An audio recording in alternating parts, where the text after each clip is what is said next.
Good evening traders. So రేపు market యొక్క analysis మరి చేసుకుందామండి. సో రేపు మార్కెట్ మూవ్‌మెంట్ ఎలా ఉంటది? రేపు మార్కెట్ లెవెల్స్ ఏందనేది ఈరోజు మనం చేసుకుందాం. సో మార్కెట్‌లో ఈరోజు గ్యాప్ డౌన్ అయింది. గ్యాప్ డౌన్ తర్వాతకి మార్కెట్ కంటిన్యూగా రీట్రేస్‌మెంట్ అయిందండి అప్ సైడ్.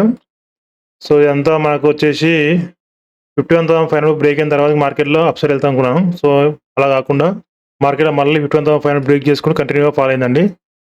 సో ఈరోజు సమ్ న్యూస్ ఉందండి యూఎస్‌లో ట్రంప్ దగ్గర నుంచి. సో మేబీ అందుకే ఫాలో అయ్యుండొచ్చు అనుకుంటున్నాను నేనైతే. సో ఏదేమైనా ఫాల్ అయినా అప్ సైడ్ ఉన్నా మనకు కావాల్సింది టెక్నికల్ అండి. మనం న్యూస్ బేస్‌గా చేసుకునే వాటికి టెక్నికల్ అనే చేసుకుందాం ఈరోజు. సో మనం ఎప్పుడు మార్కెట్‌లో ఇక్కడ ఎవరైతే సెల్ చేసి ఉంటారో వీళ్ళందరూ ఎస్ఎస్ ఎక్కడ ఉంటాయని చెప్పాను. 52,000 అబోవ్ ఉంటాయని చెప్పాను. సో 52,000 దాటితేనే మనకు మంచి బుల్లిష్ ఉండేది. సో మార్కెట్‌లో అలా కాకుండా 51,700 నుంచి మనకు కంటిన్యూగా ఫాల్ అయిందండి. సో ఇక్కడ మార్కెట్‌లో సెల్లర్స్ చాలా స్ట్రాంగ్‌గా ఉన్నారని అర్థం. సో వీరే మనం టార్గెట్ చేయాలంటే మార్కెట్‌లో డ్రాగెస్ట్ గ్యాప్ అప్ అయిన తర్వాతకి 51,200 పైన గ్యాప్ అప్ అయిన తర్వాతకి మార్కెట్ స్ట్రాంగ్ క్యాండిల్ పడితేనే మార్కెట్‌లో మనం ఫర్దర్‌గా వీళ్ళని టార్గెట్ చేసుకుంటూ వెళ్ళొచ్చండి. ఓకే. సో రేపు ఫ్లాట్ గానీ, స్మాల్ గ్యాప్ డౌన్ గానీ అండ్ గ్యాప్ గానీ ఏందంటే సో ఇక్కడ ఎవరైతే ఉంటారో సెల్లర్స్ సో వాళ్ళకి వార్నింగ్ ఇచ్చిన తర్వాత మార్కెట్‌లో మళ్ళా పడే ఛాన్స్ ఉంటదండి. ఎందుకంటే ఎవరైతే 51,000 బ్రేక్ అయిన తర్వాతకి మామూలుగా సెల్ చేసి ఉంటారు కదా! రేపు గ్యాప్ డౌన్ అయితది. మార్కెట్‌లో డ్రాగెస్ట్ గ్యాప్ డౌన్ అయితది న్యూస్ ఉందని. సో అలా కాకుండా మార్కెట్‌లో మామూలుగా గ్యాప్ అప్ అయిందనుకోండి. సో జస్ట్ వీళ్ళకి వార్నింగ్ ఇచ్చిన తర్వాత మార్కెట్ మళ్ళా పడే ఛాన్స్ ఉంటదండి. సో ఒకవేళ గ్యాప్ డౌన్ అయిందనుకోండి 50,700 కింద గ్యాప్ డౌన్ అయిందనుకోండి. సో మార్కెట్‌లో ఫాలే ఉంటదండి కంటిన్యూగా. సో 50,500 బ్రేక్ అయిందంటే నెక్స్ట్ వచ్చేసి 50,300 అండి. ఎందుకంటే డైరెక్ట్‌గా ఎందుకు ఫాల్ కాదంటే మామూలుగా ఫ్లాట్ గాని గ్యాప్ డౌన్ ఫాల్ ఎందుకు కాదంటే ఆల్రెడీ ఇక్కడ బై చేసి ఉంటారో వాళ్ళందరూ ఈ మూవ్‌మెంట్‌లో ఎగ్జిట్ అయిపోయి ఉంటారు. అండ్ 51,000 కిందకి కూడా వచ్చిన తర్వాతకి మార్కెట్‌లో ఎవరైతే ట్రైలింగ్ స్టాప్‌లో పెట్టుకుంటారో వాళ్ళు కూడా ఎగ్జిట్ అయి ఉంటారండి. సో మనం మిగిలింది నియర్ బై ఎవరైతే సెల్ చేసి ఉంటారో వాళ్ళని మనం టార్గెట్ చేయడానికి మాత్రమే. అండ్ అప్ టు బయర్స్‌ని యాడ్ చేసిన తర్వాతకి సైకిల్ చేంజ్ చేసిన తర్వాత కింద పడే ఛాన్స్ ఉంటది. సో గ్యాప్ డౌన్ అయినా గానీ మార్కెట్‌లో మనకు సెల్లర్స్ స్ట్రాంగ్ అవుతారు. సో ఆటోమేటిక్‌గా ప్రాఫిట్ బుకింగ్ జరుగుతుంది కాబట్టి మార్కెట్ డౌన్ సైడ్ వచ్చే ఛాన్స్ ఉంటది. సో రేపు లెవెల్స్ వచ్చేసి 51,000 రెసిస్టెన్స్ అండి ఫస్ట్. అండ్ నెక్స్ట్ వచ్చేసి 51,170 అండ్ నెక్స్ట్ వచ్చేసి 51,400 అండి.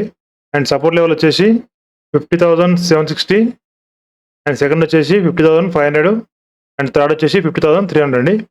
సో నిఫ్టీకి వెళ్ళిపోదాం. సో నిఫ్టీలో వచ్చేసి మనకు ఫ్లాట్ గానీ గ్యాప్ అయిన తర్వాతకి మార్కెట్‌లో కొంచెం రీట్రేస్‌మెంట్ అయినాక మళ్ళీ పడే ఛాన్స్ ఉంటదండి. ఓకే.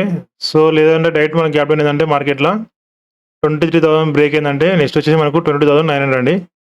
సో మార్కెట్‌లో ఇక్కడ ఎవరైతే బయర్స్ ఉంటారో వాళ్ళందరూ మార్కెట్‌లో నుంచి ప్రాఫిట్ బుక్ చేసుకునే ఛాన్స్ ఉంటది. రేపు డ్రాగెస్‌కి సెల్ చేయకండి. రీట్రేస్‌మెంట్‌లో చూసుకొని చేసుకోండి. ఎందుకంటే మార్కెట్‌లో కంటిన్యూగా మనకు ఎస్ఎల్స్ అవైలబుల్ లేవు వాటికి. సో ఆల్రెడీ ఇక్కడ నియర్ బై ఎవరైతే ఉంటారో వాళ్ళు మూవ్‌మెంట్ చూసి ఎగ్జిట్ అయ్యి ఉంటారు. మ్యాక్స్ టు మ్యాక్స్ వాళ్ళు వచ్చేసి 23,000 వరకు ఎస్ఎల్స్ అవైలబుల్ ఉంటాయి. సో మార్కెట్ ఇక్కడ నుంచి మళ్ళీ అప్ సైడ్ వెళ్ళిన తర్వాతకి మళ్ళీ పడే ఛాన్స్ ఉంటది. ఒకవేళ మార్కెట్‌లో మళ్ళీ అప్ సైడ్ ఉండాలంటే మాత్రం ఖచ్చితంగా 23,350 పైన గ్యాప్ అయిన తర్వాత మార్కెట్‌లో స్ట్రాంగ్ క్యాండిల్ పడితే మళ్ళీ అప్ సైడ్ ఉంటదండి. లేదంటే మార్కెట్‌లో మనకు any kind of gap down గానీ, స్మాల్ గానీ ఫ్లాట్ అయిన తర్వాత మార్కెట్ మళ్ళీ పడే ఛాన్సే ఉంటది. సో రేపు లెవెల్ వచ్చేసి నిఫ్టీలో 23,250 రెసిస్టెన్స్ నెక్స్ట్ వచ్చేసి 23,340 ఆర్ 350 అండ్ థర్డ్ వచ్చేసి 23,450 అండి.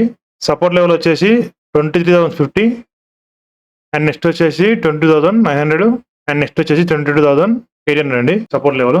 సో సెన్సెక్స్‌కి వెళ్ళిపోతే సో సెన్సెక్స్ కూడా సేమ్ అండి. ఫ్లాట్ గానీ గ్యాప్ అప్ అయితే మాత్రం మార్కెట్‌లో గానీ నియర్ బై ఎవరైతే సెల్ చేశారో వాళ్ళని ఎగ్జిట్ చేపించారు మార్కెట్ మళ్ళీ కింద పడే ఛాన్స్ ఉంటది. ఎందుకంటే 76,000 దగ్గర మార్కెట్ సపోర్ట్ తీసుకొని బయర్స్ ట్యాప్ చేసిన తర్వాతకి మళ్ళీ పడే ఛాన్స్ ఉంటది. లేదు మార్కెట్‌లో 75,800 బ్రేక్ అయిందంటే గ్యాప్ డౌన్ అయ్యి మార్కెట్‌లో నెక్స్ట్ వచ్చేసి 75,500 అండి. సో ఎందుకంటే గ్యాప్ డౌన్ అయిన తర్వాత మార్కెట్‌లో వీళ్ళందరూ సెల్లర్స్ స్ట్రాంగ్ అవుతారు. సో అప్పుడు వాళ్ళు ఎగ్జిట్ అవ్వరు ఎవటికి మార్కెట్‌లో కంటిన్యూ ఫాల్ ఉండే ఛాన్స్ ఉంటది. సో వాళ్ళు గ్యాప్ డౌన్ అయిన తర్వాతకి మార్కెట్‌లో 75,800 బ్రేక్ అయిందంటే నెక్స్ట్ వచ్చేసి 75,500 అండ్ నెక్స్ట్ వచ్చేసి 75,200 అండి. లేదు మార్కెట్‌లో డ్రాగెస్ట్ అప్ సైడ్ ఉండాలంటే మాత్రం మార్కెట్‌లో 76,590 దగ్గర గ్యాప్ అప్ అయిన తర్వాతకి మార్కెట్‌లో స్ట్రాంగ్ క్యాండిల్ బ్రేక్అవుట్ ఇస్తే మార్కెట్‌లో మనకు కంటిన్యూ అప్ సైడ్ ఛాన్స్ ఉంటది. రేపే గానీ, ఎల్లుండే గానీ. ఎందుకంటే ఇక్కడ బయర్స్ మాక్సిమం ఎగ్జిట్ అయ్యే ఛాన్స్ ఉంటది. సో మార్కెట్‌లో మళ్ళీ అప్ అండ్ ఛాన్స్ ఉంటదండి. రేపు మాత్రమే ఒకవేళ గ్యాప్ అప్ అయిందంటే మార్కెట్‌లో కంటిన్యూ అప్ సైడ్ ఉండే ఛాన్స్ ఉంటది.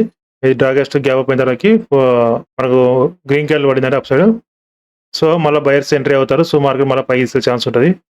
సో ఈ ఫ్లాట్ గానీ, గ్యాప్ డౌన్ గానీ గ్యాప్ అయిందంటే మాత్రం సెల్లర్స్ మళ్ళీ ఇక సెల్లర్స్ ఎగ్జిట్ అవ్వర్ వాటికి మార్కెట్లో మళ్ళీ కిందికి వెళ్ళే ఛాన్స్ ఉంటుంది.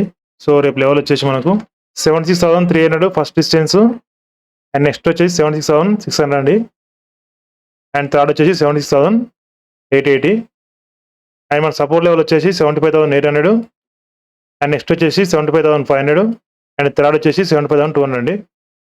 Okay, thank you very much. నా ఎనాలిసిస్ మీకు నచ్చినట్టయితే ప్లీజ్ లైక్ చేయండి, సబ్స్క్రైబ్ చేసుకోండి, అలాగే ఆల్ నోటిఫికేషన్ ఆన్ చేసుకోండి. ఓకే అండి, బాయ్, గుడ్ నైట్.